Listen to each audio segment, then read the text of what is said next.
नमस्कार, स्वागत है आपका उत्तर प्रदेश बुलेटिन में। आपके साथ मैं हूं इशिता तिवारी। इस बुलेटिन में बात होगी हमीरपुर की, जहां ब्राह्मण महासभा ने नए यूजीसी कानून के विरोध में जिला अधिकारी कार्यालय के परिसर में जोरदार प्रदर्शन किया। साथ ही बात होगी प्रयागराज की, जहां खाई और कैथी गांव में आबकारी विभाग की बड़ी कार्रवाई की है। ऐसी तमाम खबरों पर आगे विस्तार से करेंगे चर्चा।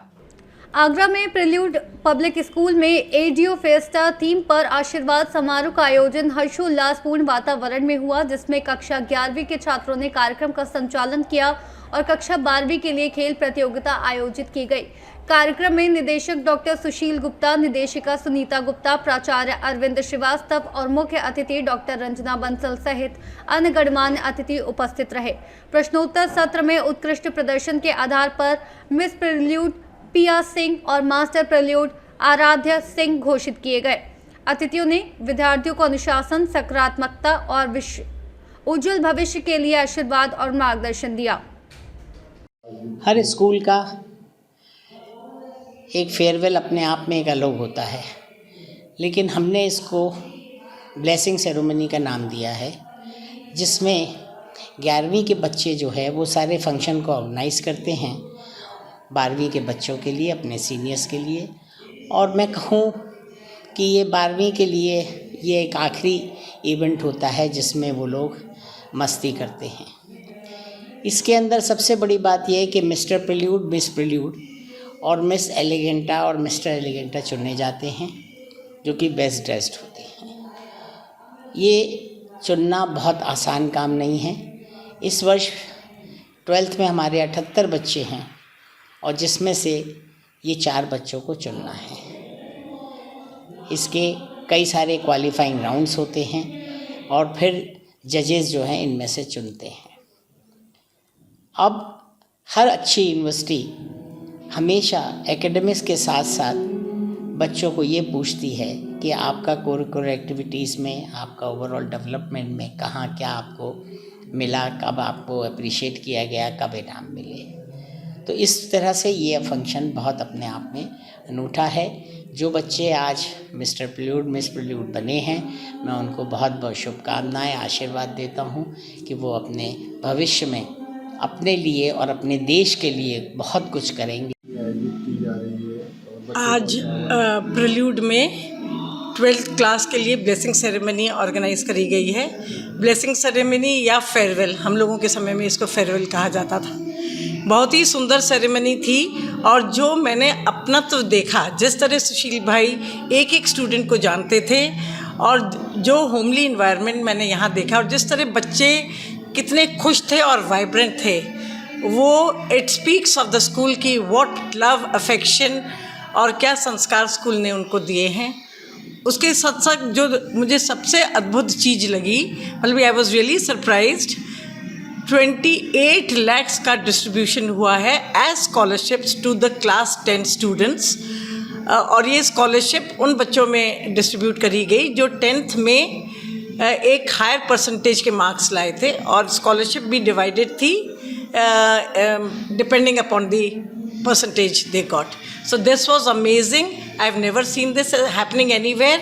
एंड ये बच्चों के लिए इतना बड़ा प्रोत्साहन था, इतना बड़ा इंस्पिरेशन था to do well in class 10 and then also further on. तो this raises the standard of the school, of the children, of the education. Agra से सीनियर संवाददाता अनुज उपाध्याय की रिपोर्ट। थाना जीयनपुर क्षेत्र अंतर्गत मां शारदा प्रसव केंद्र में प्रसव के दौरान महिला की हालत गंभीर होने पर उसे अन्य अस्पताल ले जाया गया, जहां उपचार के दौरान उसकी मृत्यु हो गई। मेडिकल टीम द्वारा उक्त अस्पताल की जांच कर सीज कर दिया गया है तथा संबंधित आरोपियों के विरुद्ध अभियोग पंजीकृत कर विधिक कार्रवाई की जा रही है। इस संबंध में अपर पुलिस अधीक्षक ग्रामीण चिराग जैन ने क्या कुछ कहा है, आइए आपको सुनाते हैं। थाना जीयनपुर के अंतर्गत एक व्यक्ति द्वारा ये थाने पर तहरीर दी गई कि उनकी पत्नी का इलाज मां शारदा प्रसव महिला प्रसव केंद्र में चल रहा था। इस शारदा प्रसव केंद्र को फर्जी तरीके से बिना किसी ऑथराइजेशन के चलाया जा रहा था। इसमें डॉक्टर की लापरवाही के कारण उसकी औरत की तबीयत ज़्यादा ख़राब हो गई। रेफर मांगने पर संचालक उस हॉस्पिटल को छोड़कर भाग गया, जिसके बाद इनके द्वारा स्वयं एम्बुलेंस के थ्रू दूसरे अस्पताल में ले जाया गया, जहां पर दौरान इलाज औरत की मृत्यु हो गई। इसके बाद इस प्रकरण की तहरीर के आधार पर मेडिकल टीम द्वारा भी मौके पर प्रसव केंद्र की जांच की गई और उसको वर्तमान में सीज कर दिया गया है। प्रसव केंद्र के संचालक एवं डॉक्टर के विरुद्ध मुकदमा दर्ज कर लिया गया है। आगे की विधिक कार्रवाई की जा रही है। आजमगढ़ से सी न्यूज संवाददाता सीबी भास्कर की रिपोर्ट। कप्तानगंज थाना पुलिस की मुठभेड़ में अंतर जनपदीय जहर खुरानी नकबजनी गिरोह का पर्दाफाश हुआ, जिसमें एक व्यक्ति घायल और 2 अभियुक्त गिरफ्तार किए गए। अभियुक्तों के कब्जे से अवैध तमंचा, कारतूस तथा जहर खुरानी, झपटामारी और नकबजनी में इस्तेमाल हथियार और चोरी का सामान बरामद किया गया है। इस संबंध में अपर पुलिस अधीक्षक ग्रामीण चिराग जैन ने क्या कुछ कहा, सुनिए। जनपद आजमगढ़ के कप्तानगंज थाने की टीम को एक सफलता मिली है। इन्होंने एक जहर खुरानी और नकबजनी करने वाले गिरोह के 3 सदस्यों को गिरफ्तार किया है, जिसमें से एक सदस्य को मुठभेड़ में गिरफ्तार किया गया। उसके पैर पर गोली लगी है। ये तीनों सदस्य में से अमन निषाद जो पकड़ा गया है, उसके ऊपर पूर्व से 1 दर्जन से अधिक मुकदमे दर्ज हैं। ये इसी तरह की नकबजनी और जहर खुरानी घटनाएं पूर्व में करते आए हैं। इन्होंने जनपद आजमगढ़ में दिनांक 24 को एक महिला के साथ नशीला पदार्थ खिलाकर उनके आभूषणों को ले गए थे। इसके अलावा 25 तारीख को रात्रि में कप्तानगंज थाने के अंतर्गत एक घर में सेंधमारी करके चोरी की थी और 27 तारीख को एक किराने की दुकान से एरोला थाना क्षेत्र के अंतर्गत चोरी की थी किराने के सामान की। इसके ऊपर हमारी टीम लगातार काम कर रही थी। सीसीटीवी फुटेज की लगातार देखे गए और इसकी गिरोह का पर्दाफाश किया गया है। इसमें 3 लोगों को गिरफ्तार किया गया है, जिसमें अमन निषाद पुत्र हनुमान, आनंद निषाद और अमन निषाद, ये 3 लोग शामिल हैं। इनमें से अमन निषाद पुत्र हनुमान के ऊपर पूर्व से 13 मुकदमे दर्ज हैं। आगे की विधिक कार्रवाई इसमें प्रचलित है। इनसे भारी मात्रा में रिकवरी भी की गई है जो इन्होंने चोरी की थे। विधिक कार्रवाई सारी प्रचलित है। आजमगढ़ से सीनियर संवाददाता सीबी भास्कर की रिपोर्ट। गोरखपुर में गीडा थाना क्षेत्र में होटल, रेस्टोरेंट और स्पा सेंटरों की आड़ में बड़े पैमाने पर देह व्यापार चल रहा है, जिसे रोकने में पुलिस लगातार नाकाम साबित हो रही है। ट्रांसपोर्ट नगर सेक्टर 22 में ये धंधा खुलेआम संचालित हो रहा है, जबकि पिछले वर्षों में कई छापेमारी और जेल की कार्रवाई के बावजूद होटल और स्पा दोबारा खुल गए हैं। आरोप है कि स्थानीय प्रशासन और पुलिस कुछ मामलों में खाना पूर्ति कर मामलों को ठंडे बस्ते में डाल देते हैं और अवैध गतिविधियों के संचालकों को संरक्षण प्राप्त है। हाल ही में 13 वर्षीय नाबालिग लड़की के साथ दुष्कर्म मामले के बाद एसएसपी ने 1 इंस्पेक्टर और 5 चौकी इंचार्ज को बर्खास्त किया, लेकिन इसके बावजूद गीडा और सहजनवा क्षेत्र में लगभग 3 दर्जन होटल और स्पा सेंटरों में अवैध गतिविधियां जारी हैं। स्थानीय लोग बताते हैं कि कमरा लेने पर सर्विस के नाम पर 2000 से 5000 रुपए वसूले जाते हैं और बड़ी घटनाओं के बाद प्रशासन केवल दिखावा कर पीछे हट जाता है, जिससे पुलिस और प्रशासन की कार्यप्रणाली पर गंभीर सवाल खड़े हो रहे हैं। गोरखपुर से सी न्यूज संवाददाता हरि गोविंद चौबे की रिपोर्ट। हमीरपुर में ब्राह्मण महासभा ने नए यूजीसी कानून के विरोध में जिला अधिकारी कार्यालय के परिसर में जोरदार प्रदर्शन किया। हाथों में खून से लिखा यूजीसी रोल बैक का पोस्टर लेकर महासभा के सदस्यों ने नारेबाजी और शंखनाद के साथ यूजीसी के काले कानून को वापस लेने की मांग की और कानून नहीं लौटाए जाने पर उग्र प्रदर्शन की चेतावनी दी। इस दौरान महासभा के राष्ट्रपति महोदया को संबोधित ज्ञापन जिला अधिकारी को सौंपा। ये बताइए किस चीज को लेकर आप लोगों ने प्रदर्शन किया हुआ है? आज हम लोग संयुक्त रूप से ब्राह्मण महासभा, क्षत्रिय महासभा संयुक्त रूप से हम लोग आज यूजीसी का जो ये काला कानून बना है, इसके विरोध में आज राष्ट्रपति महोदया जी को ज्ञापन देने के लिए हम लोग आए हैं और इस काले कानून का हम लोग भरसक विरोध करते हैं, हर प्रकार से विरोध करते हैं। और अगर ये जल्दी वापस नहीं हुआ तो आने वाले समय में रोडों में निकल के उग्र प्रदर्शन के साथ इसका विरोध करेंगे। क्या मानना है, आप लोग विरोध क्यों जता रहे हैं?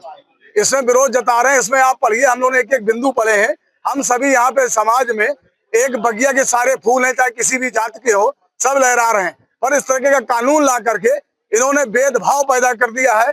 ये भी इस भेदभाव को आप सब लोग भी समझते हैं, हम लोग भी हर प्रकार के दोस्त हैं, मित्र हैं, यार हैं, तो इस तरीके का ये गलत और निंदनीय कृत्य है। और साथ में सिर्फ हम सवर्णों को हर बार टारगेट बनाया जाता है, इसलिए आज हम लोगों को निकल के आना पड़ा है और आने वाले समय में और मजबूती से और जोरदार तरीके से हम लोग विरोध के लिए आगे बढ़ेंगे। हालांकि सुप्रीम कोर्ट ने अभी इस पे फिलहाल रोक लगा दी है।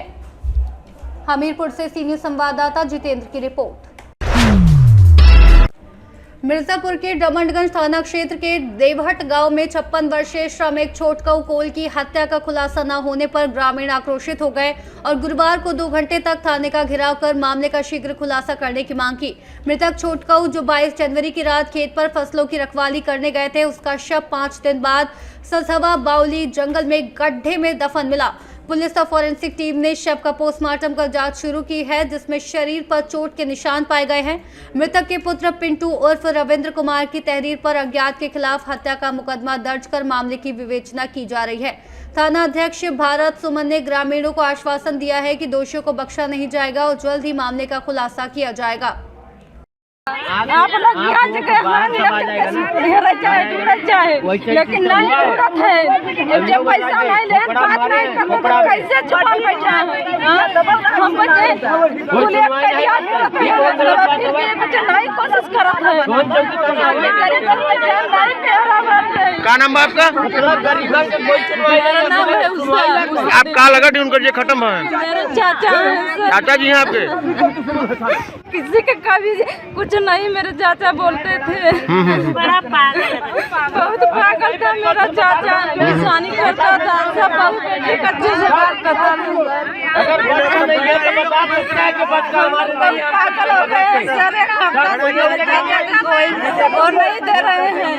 ये पुलिस की शांति है सर, गरीबों को नहीं ढूंढ रही है। ये गरीबों का कुछ नहीं सुन सकते, अमीरों का जो पैसा देगा वही सुनेगा, वो लोग लेकिन गरीबों का कुछ नहीं सुनेगा। अगर गरीबों का नहीं सुन सकते तो ये बता सकते हैं ना। हम लोग पैदल से आ रहे खरका से, देवर खरका से आए थे चिरघाट से। प्रशासन जब यहाँ द्रमल के पहुँचे हैं, प्रशासन 3 गाड़ी आया था और साथे भी आया था, बाइक से भी आए थे। निकल ये लोग क्या किए, जल्दीबाजी में जहाज जलवाए हैं और कोई सुनवाई नहीं है। काहे जलवाई दिया हम सोच रहा हूँ, तो काहे जलवाए जल्दीबाजी में? हाँ मुलजिम बताओ ना, मुलजिम क्या है जो आया है यहाँ? हाँ तो करो दिखाओ, हाँ निकालिए, हमें निकालिए, हमें कुछ नहीं सुनना, हमें मुलजिम चाहिए। गरीब इधर वीडियो चाहिए। कुछ नहीं किए, हम लोग मट्टी ढूंढे, ये लोग 1 हफ्ते से कुछ नहीं किए। अब बार बार बुला के हम लोग को क्या पूछ साबित करना चाहते हैं ये लोग? हाँ, ये बताएं। ये लोगों का बस का नहीं है तो नौकरी छोड़ दे, बता दे जनता को हम लोग कुछ नहीं करते। जनता चौकी छोड़ेगी नहीं। घूस लेके नौकरी आए हैं, घूस लेके नौकरी खाए हैं क्या? ये लोग कुछ नहीं कर पाएंगे। बड़े साहब को बुलाए, ट्रेनिंग दिया जाता है, किस चीज का दिया जाता है, कैसे मुजरिम को पकड़ा जाता है, कैसे चोर को पकड़ा जाता है, कैसे किसको पकड़ा जाता है। मिर्जापुर से सीनियर संवाददाता अंकित मिश्रा के साथ राकेश कुमार तिवारी की रिपोर्ट। जनपद प्रयागराज के कचना थाना क्षेत्र के खाई और कैथी गांव में आबकारी विभाग ने प्रयागराज आबकारी आयुक्त के निर्देशन में सहायक आयुक्त सुनील कुमार और टीम के साथ सुबह 8 बजे कार्रवाई कर तालाब और मकानों में लहन और कच्ची शराब की तलाश की। इस दौरान लगभग 2500 किलो लहन और 150 लीटर कच्ची शराब बरामद की गई, जिससे कच्ची शराब कारोबारियों में हड़कंप मच गया। कार्रवाई अनवरत चलती रहती है, हमेशा रोज हर दिन कार्रवाई होती है। उसी क्रम में आज भी हो रही है। आबकारी का निर्देश है कि कच्ची शराब, अवैध शराब, जो भी चीज़ें जहाँ भी हों उनको नष्ट किया जाए। सर कहाँ आज कचना क्षेत्र में कहाँ कार्रवाई की गई? सर आज की गई है, खाई में की गई है और कैथी में। सर कितनी मात्रा में लहन बरामद किए गए हैं, उनको नष्ट किया गया, और कितनी कच्ची शराब बरामद की गई है? लहन लगभग जो है 2500 किलो लहन नष्ट की गई है जी, और शराब भी बरामद हुई है करीब 100-150 लीटर करीब। ठीक सर, अपना परिचय दे दीजिए। प्रयागराज से सीनियर संवाददाता मंगला प्रसाद पटेल की रिपोर्ट। फिलहाल उत्तर प्रदेश बुलेटिन में इतना ही। देश और दुनिया की तमाम बड़ी खबरों के लिए देखते रहिए सी न्यूज़ भारत।